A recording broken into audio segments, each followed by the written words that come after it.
Welcome to a new edition of the Famous Interviews with Joe Dimino. On this episode, we talk with romance author Camille Dunhill. We caught up with this writer to talk about her books, her day job, passions, and so much more. Her first book is called Musings of a Romance Addict. Started as a wild adventure that just had to be written down, perhaps as a cautionary tale at the beginning, then evolving into an exploration of self. And her second book, Chasing Romance, a journey of heart and discovery. In the book, Stacey emerges as a woman shaped by emotional deprivation, strict family dynamics, romantic longing, and repeated attempts to define herself through love and desire. She is a great believer in romance and has been searching for it her entire life. We get into the whole story. Enjoy this interview. It's wonderful to meet you. Thank you so much for taking a minute out today. I appreciate it. Well, thanks, Joe. It's a pleasure to be with you. So let's begin our journey with this. I always begin with this question, and it's COVID. It did so much to change our world and our lives. How did you get through that era, and how has it changed the way that you do things today?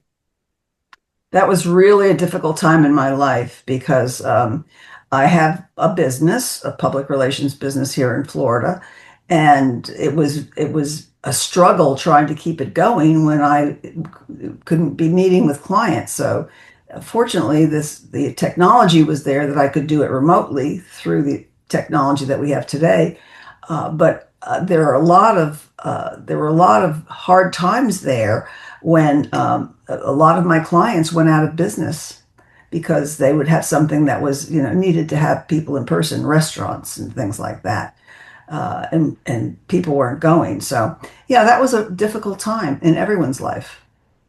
So let's get into the work that you're doing right now. Holistically, let's get a look at it. I'm going to put you in front of a bunch of 12-year-olds. You're at career day, and the kid in the back of the room wants to know what you do for a living. How do you explain your day job or your work existence?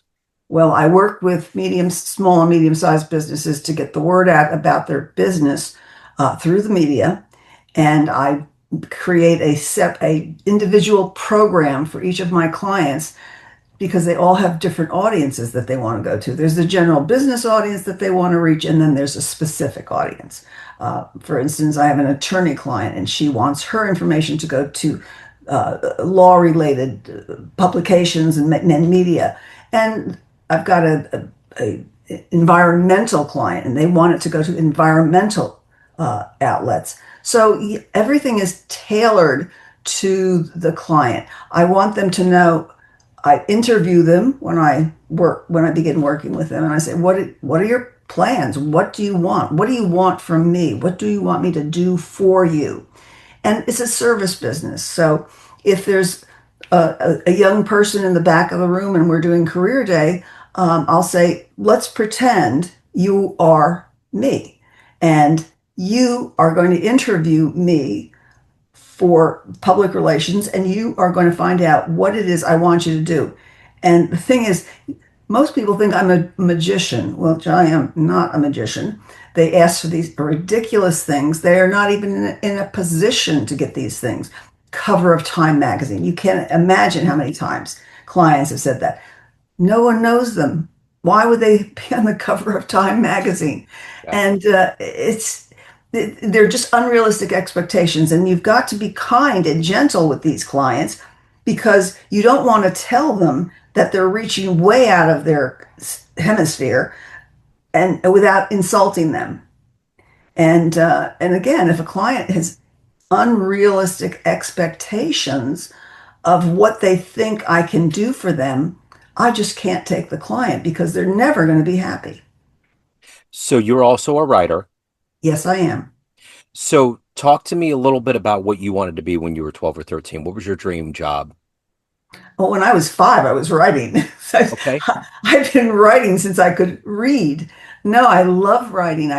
When I was in the Girl Scouts, I would write plays and I would write short stories, and I was the scribe of my brownie troop in grammar school, and I'd write the articles for the newspaper. It was just something that I loved to do. I love to express myself on paper.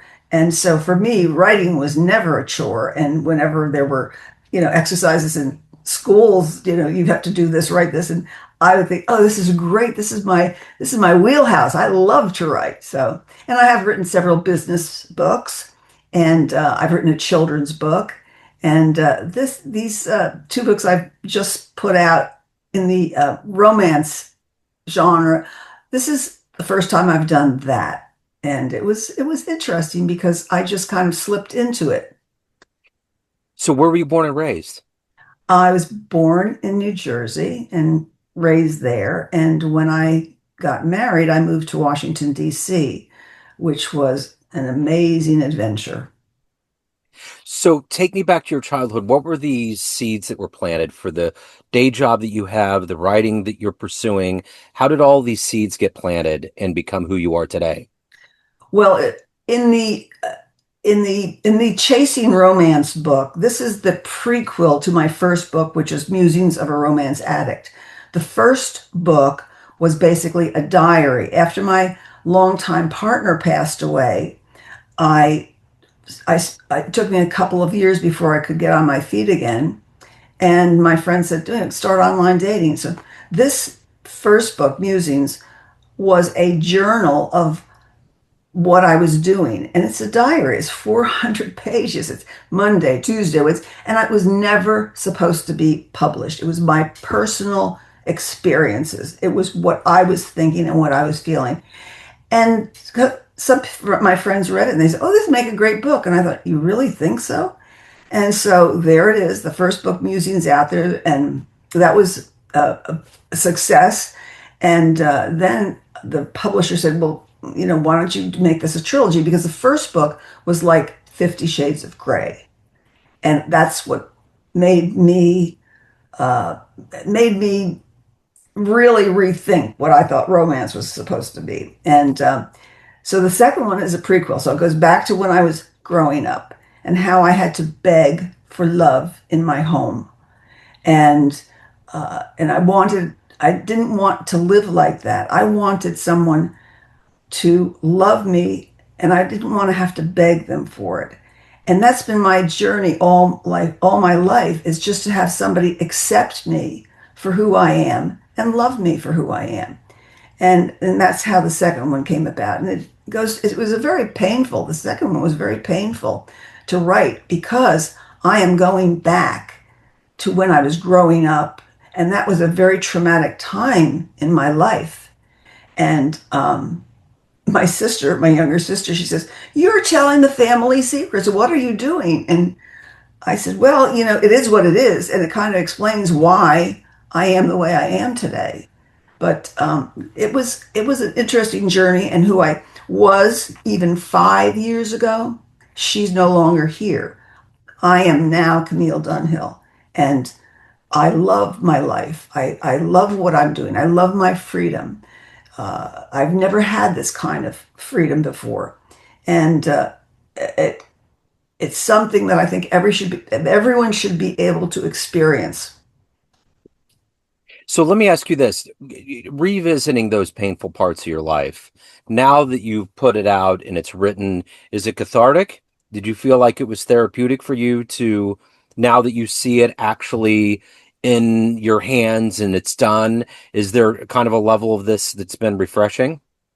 Absolutely, I feel like it explains the first book because people said, "Well, how could you write this first book? Why are you chasing around looking for romance all the time?" And I thought about it. It took me a while to figure out why I was on this mission and what I had been missing all my life. And how was I supposed to make up for that lost time? And how many people have related to this as far as growing up, they were just absolutely just strangled by their home life and they couldn't do anything. And everything was you were doing things for other people, but never for yourself. And I feel like I've touched a lot of people who maybe didn't admit that this had been happening to them as a child growing up. And I hope it helps them. So do you think, you were writing very early on in your life. Do you feel like writing was kind of a saving grace for you, kind of a therapeutic bastion for you to kind of survive that level of wanting love? Absolutely. Because if I was having a bad experience, I would just go to my desk and I would write things down. Once I wrote them down, they were out. And I felt like that was a catharsis because to hold all that in, all that unhappiness and all that resentment, it's not good. So I guess I've been using writing all my life to just do that. I feel that I'm fortunate that I know how to write and I'm fortunate that I enjoy it. But I feel like that without the writing, I just would have been totally frustrated. So, what kind of books were you reading? Who were authors and stories that were really influencing the way that you were going to find your voice as a writer? Well, the way I found my voice in the romance genre was because I read the trilogy Fifty Shades of Grey and I watched the movie many times. And I looked at that and I thought, I know Christian Grey was not real. I know he had a perverted lifestyle. That's not what I was looking for. But the fact that was that he loved Anastasia totally. He didn't want anyone else. He didn't cheat on her. And in this world today, I'm looking around at some of my friends and they're having horrible relationship issues for those very things. And I thought, why can't I just find a person who would think so much of me that I would just be their world? Not that we wouldn't go out and do other things, but I feel like I wanted to be special. I've never really felt special. And by opening up and saying these things in both books, I I can overcome the fact that I wasn't feeling special. And now I feel special. So, who's been your hero? Who's been kind of your muse or your inspirational force that's allowed you to evolve to this place where you know who you are and you're doing exactly what you want to do with your life? Well, clearly it's not a real person. It's just a combination of a lot of people that I would have met along the line, independent people. I had a very dear friend of mine. She just passed away. When we worked in New York City together, and we started on the same day and we ended on the same day. We were there for 2 years, and we were the same age, and she never let anything stop her. She was young and she would go for the brass ring and she would just be so resilient. And she just took me under her wing and she taught me. She knew how strict my home life was. And she never had that. She was basically brought herself up. And I'll never forget the day we're in the office and her mother pops in. Her mother was an exotic dancer and she pops in. She's this big, tall, gorgeous blonde in a mink coat. And she's like, oh, you, she takes the air out of the room when she comes in. And it was like my girlfriend raised her mother instead of the mother raising the daughter. But I thought, oh God, I wish I could be like her. I wish I could be so confident, independent, and do things even if they're scary. So she was really one of my muses. So, in the world of writing, we have documentaries about everything. We go behind the scenes on all kinds of public figures, but writing is a more solitary act. If you could be a fly on the wall and watch any writer write their work and make their books and novels, who would you love to watch write? Like the process that they went through to create their works. Well, I guess that's a difficult question. I guess I really love the books uh, oh,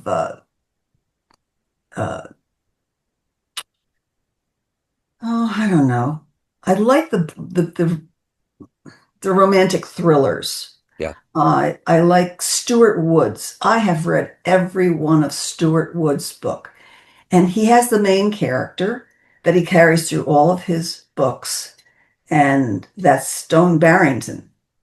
And Stone Barrington was like, oh my God, he's so handsome and exotic and fun, and nothing bothers him, and he is so it was like, oh my God, he's really the man's man. Every man should want to be like Stone Barrington. And I read all of his books, as I said, and I just love the way he creates all of these. Ins- you would think they'd be tiresome after a while, but I never get tired of the next book. Unfortunately, he's passed away, as you may know, but I Yeah. still love Stuart Woods. So, in the realm of, books and art and music, love is always the story that people write and sing about. What's your favorite love story? What is your all-time favorite go-to love story of all time? I have to say, Fifty Shades of Grey, I love that book. Love, love, love it. I have it on my shelf. I have the videos all over it on my computer.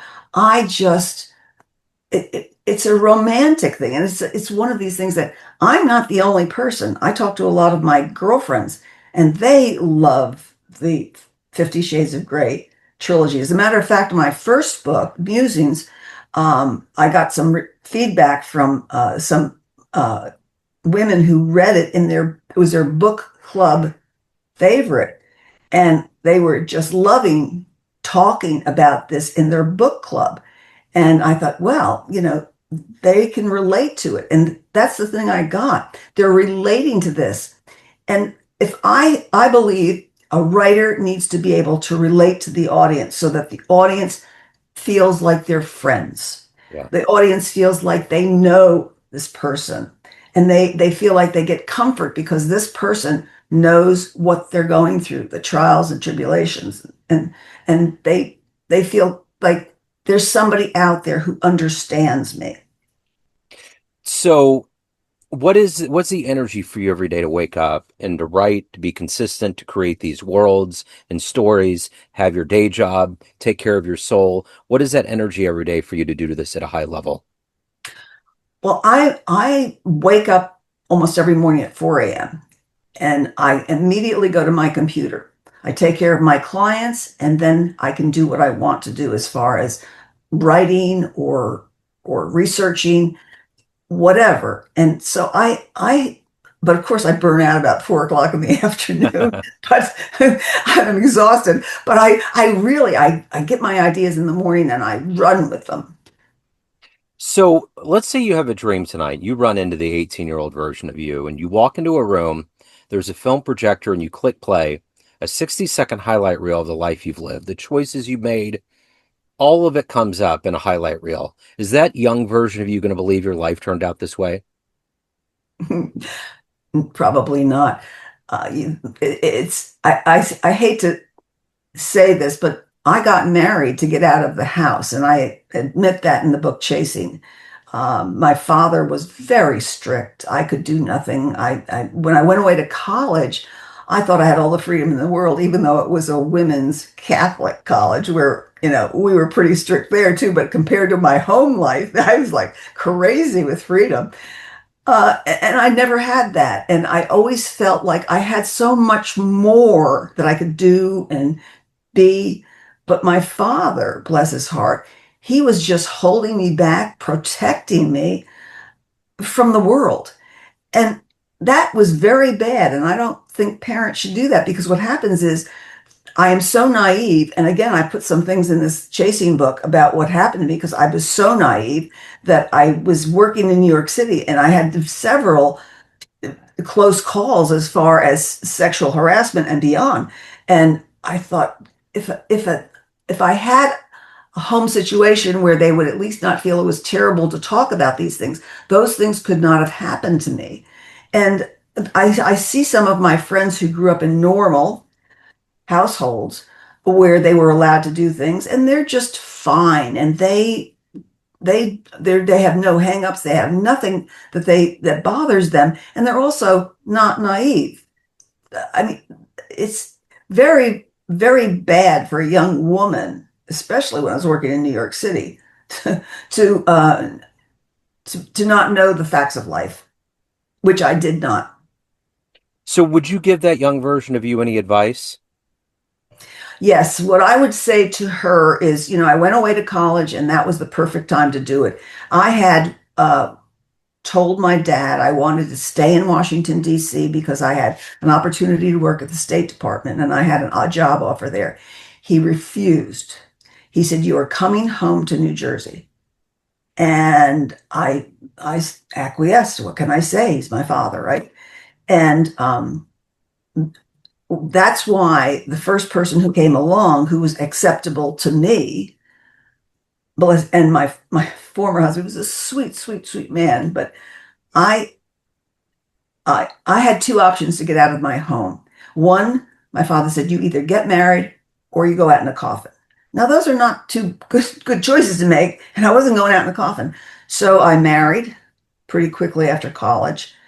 And then I convinced my former husband, let's move to DC because he was with the federal government in New Jersey and it would be more opportunity in DC. Well, it was, and he worked his way up to the top person in one of the government agencies. So that was good for him. But that's also when I started realizing I was really free and I was having affairs during my marriage, and I was doing things that I shouldn't have been doing. I should have done those things when I was 20, but I wasn't allowed to do that. So I went like overboard to try to make up for what I felt I missed. And, I've calmed down a lot since then, but I still feel like if I ever had children, and I never did, because I honestly felt I'm not equipped to be a mother. I didn't have a good example. I would probably make that kid as, dysfunctional as I am. And I thought, I'm not equipped to do that. And it's funny because my sister felt the same way. So neither one of us by choice had children. And I look at some of my normal friends and I see the family they have and the love that they get and the freedom that they get, and they still don't go off and do crazy things like rob a bank or anything. And I thought, God, I wish I would be so different if I had a normal childhood. Yeah. So what are you the proudest of? When you look at that highlight reel of your life, what are you the happiest about? Well, I'm pretty happy at where I am now, and the fact that I've been able to put out these two books, which are very personal and very revealing. And the fact that I've had enough gumption to do that without having somebody say, you're a bad girl. I'm not a bad girl. I'm a good girl. And, I'm doing now what makes me happy. And all my life, I've only done what makes other people happy. So this is what you've got to do. And that's my